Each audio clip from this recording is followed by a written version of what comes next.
Hi ನಮಸ್ತೆ, welcome back to my channel Vidyaraj vlogs in Kannada.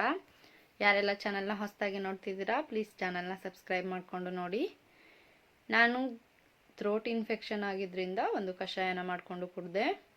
ಸಿಂಪಲ್ಲಾಗಿ ತುಳಸಿ ಎಲೆ, ದೊಡ್ಡ ಪತ್ರೆ, ಶುಂಠಿ, ಸ್ವಲ್ಪ ಕಾಳುಮೆಣಸು, ಚಕ್ಕೆ, ಲವಂಗ ಇದೆಲ್ಲವನ್ನು ಹಾಕಿ ನೀರಿನಲ್ಲಿ ಚೆನ್ನಾಗಿ ಕುದಿಸ್ಕೊಳ್ಬೇಕು. ಒಂದು 5 ನಿಮಿಷ ಕುದ್ದ ನಂತರ ಅದನ್ನು ಶೋಧಿಸ್ಕೊಂಡು ಬಿಸಿ ಇರೋವಾಗಲೇ ನಿಧಾನವಾಗಿ ಕುಡಿಬೇಕು. ಹಾಗೆ ಇಲ್ಲಿ ಬೆಳಗ್ಗೆ ತಿಂಡಿಗೆ ಹಾಗಲಕಾಯಿ ಗೊಜ್ಜು ಮತ್ತು ರಾಗಿ ದೋಸೆನ ಮಾಡ್ಕೊಳ್ತಾ ಇದ್ವಿ. ಹಾಗಲಕಾಯಿ ಗೊಜ್ಜು ಮಾಡೋದು ಕೂಡ ಈಸಿ.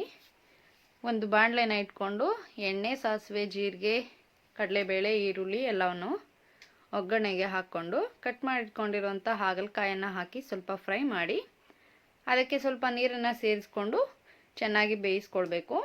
ಇದಕ್ಕೆ ಬೇಯೋವಾಗ ಯಾವುದೇ ಒಂದು ಲಿಡ್ಡನ್ನು ಕ್ಲೋಸ್ ಮಾಡಬಾರ್ದು.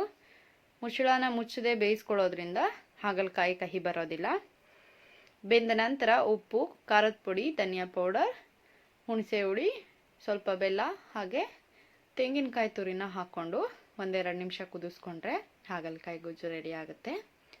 ನಾವು ತಿಂಡಿನ ತಿಂದು ನನ್ನ ಹಸ್ಬೆಂಡ್ ಬರ್ತೀನಿ ಅಂದಿದ್ರು. ಇವತ್ತು ನ್ಯೂ ಇಯರ್ ಆಗಿರೋದ್ರಿಂದ ಅವರಿಗೆ ವೆಯ್ಟ್ ಮಾಡ್ತಾ ಇದ್ದೆ. ನಾವೆಲ್ಲೂ ಇವತ್ತು ಹೊರಗಡೆ ಹೋಗೋದಕ್ಕಾಗಲಿಲ್ಲ. ನಾನು ದೇವಸ್ಥಾನಕ್ಕೆ ಕೂಡ ಹೋಗೋ ಹಾಗಿರಲಿಲ್ಲ.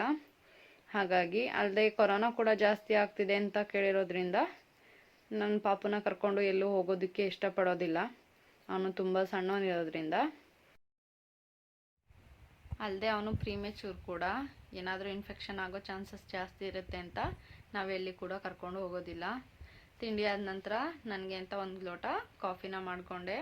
ಹಾಗೆ ತುಂಬ ದಿನ ಆಗಿತ್ತು ಯಾವುದೇ ಫೇಶಿಯಲ್ ಆಗಲಿ ಒಂದು ಕ್ಲೀನಪ್ ಆಗಲಿ ಮಾಡ್ಕೊಂಡಿರಲಿಲ್ಲ.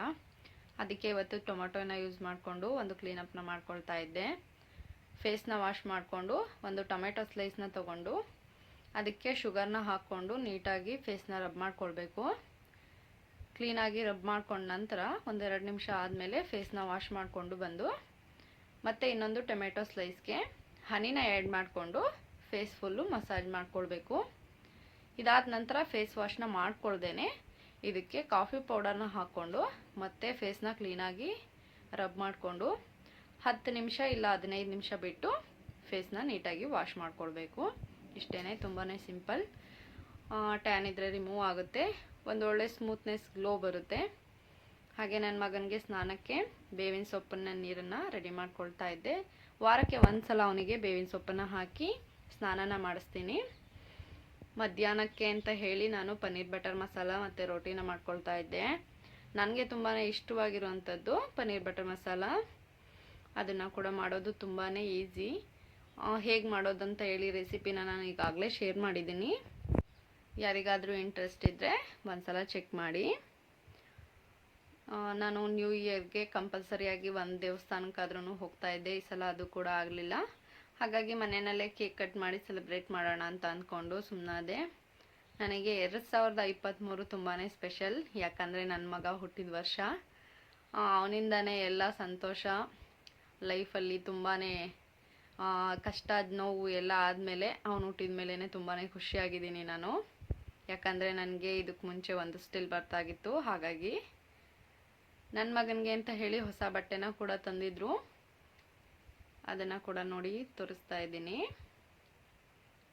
ಅವನಿಗೆ ಕರೆಕ್ಟ್ ಫಿಟ್ ಆಗೋವಂಥ ಸೈಜ್ನ ತೊಗೊಂಬಂದಿದ್ರು. ಹೇಗೆ ಅಂತ ಗೊತ್ತಿಲ್ಲ. ಯೂಶ್ವಲಿ ಅವ್ರು ಯಾರಿಗೆ ಕೂಡ ಬಟ್ಟೆನ ತೊಗೊಂಡ್ರೆ ಸೈಜ್ ಕರೆಕ್ಟಾಗಿ ತರೋದೇ ಇಲ್ಲ. ಈ ಸಲ ಮಾತ್ರ ಕರೆಕ್ಟ್ ಸೈಜ್ನ ತಂದಿದ್ರು ಮಗನಿಗೆ. ನೋಡಿ, ಇಲ್ಲಿ ಕೇಕ್ನ ಕಟ್ ಮಾಡಿ ಸೆಲೆಬ್ರೇಟ್ ಮಾಡಿದ್ವಿ. ನನ್ನ ಮಗ ಅದನ್ನು ನೋಡಿ ಹೆದರ್ಕೊಂಡ. ಮತ್ತು ಯಾವತ್ತೂ ಆ ರೀತಿ ಲೈಟ್ಸ್ನ ಯೂಸ್ ಮಾಡೋದು ಬೇಡ ಅಂತ ಅಂದ್ಕೊಂಡಿದ್ದೀವಿ. ಈ ರೀತಿ ನೋಡ್ಬೋದು. ಕೇಕ್ ಸೆಲೆಬ್ರೇಷನ್ ಎಲ್ಲ ಮುಗಿದ ಮೇಲೆ ಸಂಜೆ ಆಗಿತ್ತು. ಟೀ ಮಾಡಿಕೊಡು ಅಂತ ಕೇಳಿದ್ರು. ಅವರಿಗೆ ಟೀನ ಮಾಡಿಕೊಟ್ಟು ನಾನು ಕೂಡ ಕುಡಿದು ನನ್ನ ಮಗನ ಜೊತೆ ಸ್ವಲ್ಪ ಟೈಮ್ನ ಸ್ಪೆಂಡ್ ಮಾಡಿದ್ವಿ ಇಬ್ರು.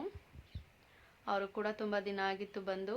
ಹಾಗಾಗಿ ಮಗನ ಜೊತೆನೇ ಇದ್ದರು, ಅವರೇ ಎತ್ಕೊಂಡಿದ್ರು. ಅಲ್ಲದೆ ಇವತ್ತು ಸಂಜೆನೇ ಹೊರಟರು ಅವರು. ಯಾಕಂದರೆ ಇನ್ನೊಂದು 3 ದಿನದಲ್ಲಿ ನನ್ನ ಗಂಡನ ಮನೆಯಲ್ಲಿ ನಾಗರಬ್ಬ ಇದೆ. ಹಾಗಾಗಿ ಹೇಗಿದ್ರು ಬಂದು ಕರ್ಕೊಂಡು ಹೋಗಬೇಕು ಅಂತ ಹೇಳಿ ನೈಟ್ ಇರೋದಿಲ್ಲ ಅಂತ ಹೇಳಿದ್ರು.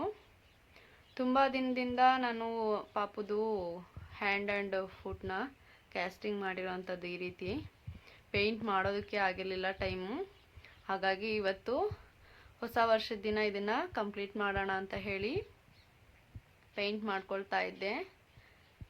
ಇದನ್ನು ನಾನು ಅಮೆಝಾನ್ನಲ್ಲಿ ಕ್ಯಾಸ್ಟಿಂಗ್ ಪೌಡರ್ನ ತರಿಸಿದ್ದೆ, ಮೋಲ್ಡಿಂಗ್ ಪೌಡರ್ನ. ತುಂಬಾ ಚೆನ್ನಾಗಿ ಬಂದಿತ್ತು. ಫಸ್ಟ್ ಟ್ರಯಲ್ನಲ್ಲಿ ಹೊರಟೋಯ್ತು, ಇದು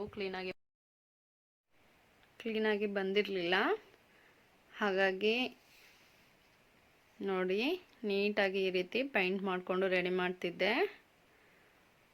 ಇದನ್ನು ನಾನೇ ಮಾಡಬೇಕಂತ ತುಂಬ ಆಸೆ ಇತ್ತು, ಹಾಗಾಗಿ ನಾನೇ ಮಾಡಿಕೊಂಡೆ. ಇದನ್ನು ನಾವು ಫೋಟೋ ಶೂಟ್ ಮಾಡಿಸೋದಕ್ಕೆ ಹೋಗಿದ್ದೋ ತುಮಕೂರಿನಲ್ಲಿ, ಅಲ್ಲಿ ಕೂಡ ಮಾಡಿಕೊಡ್ತೀವಿ ಅಂತ ಹೇಳಿದ್ರು. ಬಟ್ ನಾನೇ ಮಾಡಬೇಕಂತ ಹೇಳಿ ಮಾಡಿಕೊಂಡಿದ್ದೆ. ನನ್ನ ಹಸ್ಬೆಂಡ್ ಕೂಡ ಹೊರಟರು ಅಷ್ಟರಲ್ಲಿ. ಈ ರೀತಿ ಇತ್ತು ನಮ್ಮ ನ್ಯೂ ಇಯರ್. Thank you.